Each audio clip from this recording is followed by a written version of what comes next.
পিস্টনযুক্ত gas জারের মধ্যে যদি কিছু পরিমাণ গ্যাস রাখা হয় তাহলে ওই গ্যাসটাকে বলছি সিস্টেম, আর এই চলমান ঢাকনাযুক্ত পাত্রটা, এই পাত্রটাকে বলছি পরিবেশ।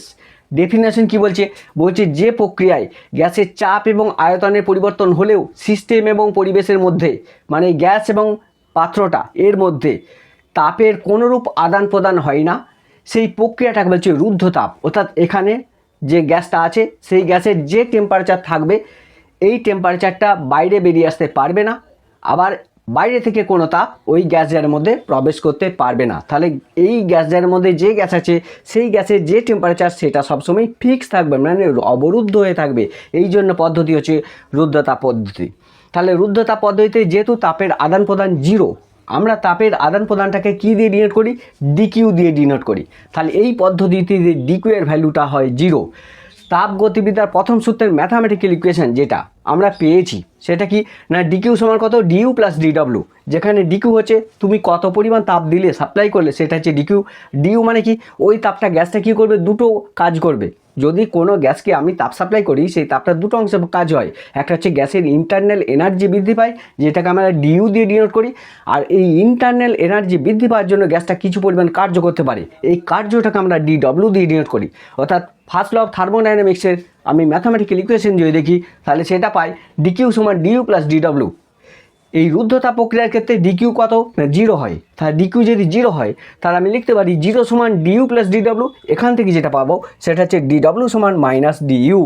তাহলে এই যে সমীকরণটা পেলাম এটা হচ্ছে রুদ্ধতাপ প্রক্রিয়ার ক্ষেত্রে তাপগতিবিদ্যার প্রথম সূত্র।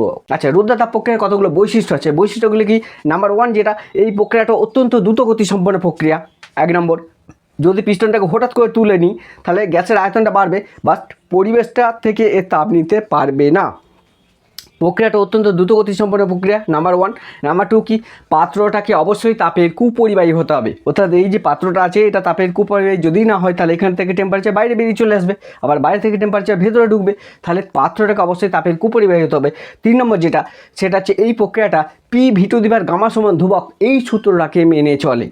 পিটা কি না, পিটা হচ্ছে এই গ্যাস জারের মধ্যে যে গ্যাস আছে তার চাপ, প্রেসার অফ গ্যাস। ভিটা কি? এই গ্যাসের জারের মধ্যে যে পরিমাণ গ্যাস আছে তার আয়তন, মানে ভলিউম অফ গ্যাস। আর গামাটা কি? স্থির চাপে আপেক্ষিক তাপ আর স্থির আয়তনে আপেক্ষিক তাপের অনুপাতটা হচ্ছে গামা। অর্থাৎ গামা সমান সিপি বাই সিভি। তোমরা জানো গ্যাসের ক্ষেত্রে দুটো আপেক্ষিক তাপ দেখা যায়, একটা হচ্ছে সিপি আর একটা হচ্ছে সিভি। সিপিটা হচ্ছে স্থির চাপে গ্যাসের আপেক্ষিক তাপ বা স্পেসিফিক হিট, আর একটা হচ্ছে স্থির আয়তনে গ্যাসের আপেক্ষিক তাপ, যেটাকে সিভি দিয়ে ডিনোট করা হয়। এই সিপি আর সিভির অনুপাত বা রেশিওটাকে আমরা বলি গামা। আচ্ছা, আপেক্ষিক তাপ জিনিসটা কি এটা জানতে গেলে একটু জানো। মনে করে এটার ভর হচ্ছে এম, তাহলে এম ভরে একটা বস্তুকে যদি টি ডিগ্রি সেলসিয়াস উষ্ণতা বৃদ্ধি করতে চাই তাহলে কত পরিমাণ তাপ দিতে হবে? সেই তাপের পরিমাণ যদি এইচ হয় তাহলে এইচ সমান কি? এমএসটি, যেখানে এইচ হচ্ছে কি? টোটাল হিট এক নম্বর। এমটা কি? এমটা হচ্ছে মাস অফ বডি। এসটা কি? Specific heat of body. আর টিটা কি? টেম্পারেচার ইনক্রিজ, কত পরিমাণ তাপ দেওয়া হলো। তাহলে এই বস্তুটার টেম্পারেচার যদি আমি টি ডিগ্রি সেলসিয়াস বৃদ্ধি করতে চাই, এর ভর যদি এম হয় তাহলে কত পরিমাণ তাপ দিতে হয়? সেই তাপের পরিমাণটা যদি এইচ হয় তাহলে এইচ সমান কত? এমএসটি। ঠিক আছে, এই ইকুয়েশন থেকে যদি এস এর মান বার করি, এস হচ্ছে স্পেসিফিক হিট, আপেক্ষিক তাপ, তাহলে এস সমান কত? এইচ বাই এম টি।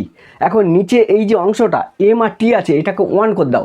অর্থাৎ ভরটা যদি ওয়ান হয়ে যায়, টেম্পারেচার ইনক্রিজ মানে তাপমাত্রা বৃদ্ধি যদি ওয়ান হয়ে যায়, সেক্ষেত্রে আমি লিখতে পারি কি না এস সমান এইচ। এখান থেকে আপেক্ষিক তাপ বা স্পেসিফিক হিটের আমি ডেফিনেশন লিখতে পারি। স্পেসিফিক হিট কাকে বলে? বলছে একক ভরের কোনো গ্যাসের একক উষ্ণতা বৃদ্ধি করার জন্য প্রয়োজনীয় যে তাপ, সেই তাপটা কি বলছে? স্পেসিফিক হিট বা আপেক্ষিক তাপ। গামা হলো সিপি বাই সিভির অনুপাত। এই হচ্ছে বিষয়। এরপর যেটা যাবো, রুদ্ধতাপ প্রক্রিয়া কোন কোন সমীকরণ মেনে চলে? তিনটে আছে। একটা হচ্ছে P V to the power gamma সমান ধ্রুবক। নাম্বার টু যেটা, সেটা হচ্ছে T V to the power gamma minus one সমান ধ্রুবক। তিন নম্বর যেটা, সেটা হচ্ছে T to the power gamma P to the power one minus gamma সমান ধ্রুবক। এইগুলো হচ্ছে রুদ্ধতাপ প্রক্রিয়ার সমীকরণ।